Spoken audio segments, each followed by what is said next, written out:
All right, Gary Morgan, thanks for having a chat with me today, mate. Yeah, no problem. So how long have you been racing BMX for, mate? This is my second go at it. I've been racing since 2002 this time, so what's that, 11 years? 11 years this time. Yeah, okay. So how did you get into the sport to start with when you were a kid? We just heard about BMX years and years back, seen a few things on TV, heard there was a local track, jumped on a train, went down with all the mates on the bikes, and yeah, it sort of started from there. Yeah, and that would have been during the first golden era of BMX, Yeah, that wouldn't would have been the end of '82, and then I stopped in '89, and then when we came to Australia in '99, sort of had a look at all the tracks around Melbourne and went, yeah, it'd be good to try it again, and looked at a few clubs, and it sort of went from there. Yeah, great stuff. So BMX obviously means a lot to you in your life. Yeah, it's been a big part of our life. Very healthy pastime, keeps you fit. Absolutely, yeah, great stuff. So how did you find the Wyndham BMX club? What's the story there?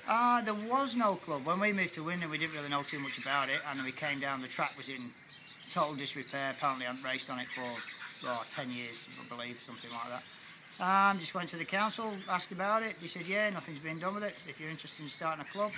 So basically we started from there. There was 3 of us when we started. We've got 70 odd members now. So. Right, okay. So you were one of the original 3? Yeah, one of the original 3, yeah. There was me, Dave Norman and Craig Longmere. They were the 3 that started. Right. It's would have been a fair bit of work to get it up and running to begin with. A lot of work, mate. Yeah. Hard work.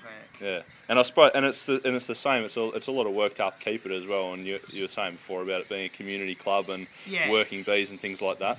Yeah, the sort of club participates in the working bees. We've got a few real dedicated, good quality track builders now. When we first started, everyone was new. We learnt as we went.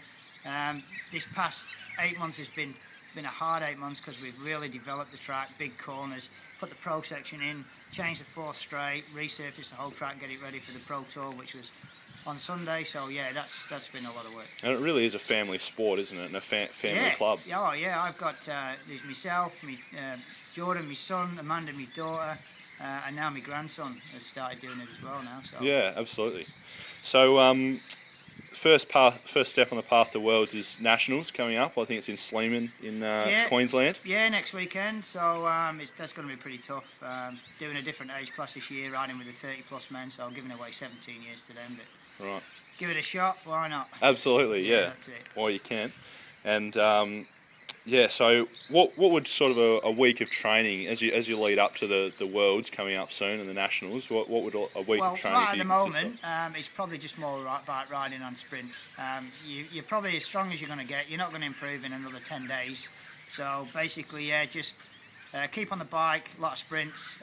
Obviously, gait practice, very important. And then just see how you go. But a normal week leading up to it would probably be heavy gym Monday, sprints if your legs still work on Tuesday, and then you'd come gates, just riding, but probably not that serious with the track work. Thursday, back in the gym, another heavy session in the gym, probably a lot more upper body rather than legs on Monday. And then again, you'd be probably have a day off Friday and then back at the track Saturday. Yeah, so it's about 90 days until the Worlds, yeah? Yeah, and as soon as we do the Aussies, we'll go back in the gym, go back heavy again. So you'll do two days of the week will be that, and then, yeah. But again, when you get near the Worlds, a lot of sprints, a lot of skills. Yeah. So the Worlds New Zealand this year, what are your aims, personally? Well, you've got to aim to make the final. It's a long way to go if you don't make the final, but look, when you're in the final, honestly, it is anybody's race. Yeah. You make the top 8 in the world, and anybody can win it. Yeah. So. And how many people would you get? Someone who doesn't know much about BMX, how many people would you get to a Worlds? It's a massive event, isn't it? Oh yeah, you'd get over 2,500 entries just in riders alone. But each class, most classes, even my class 45+ cruiser, would still have probably 80 riders in it. Right. Okay. So last year in the UK we had 8.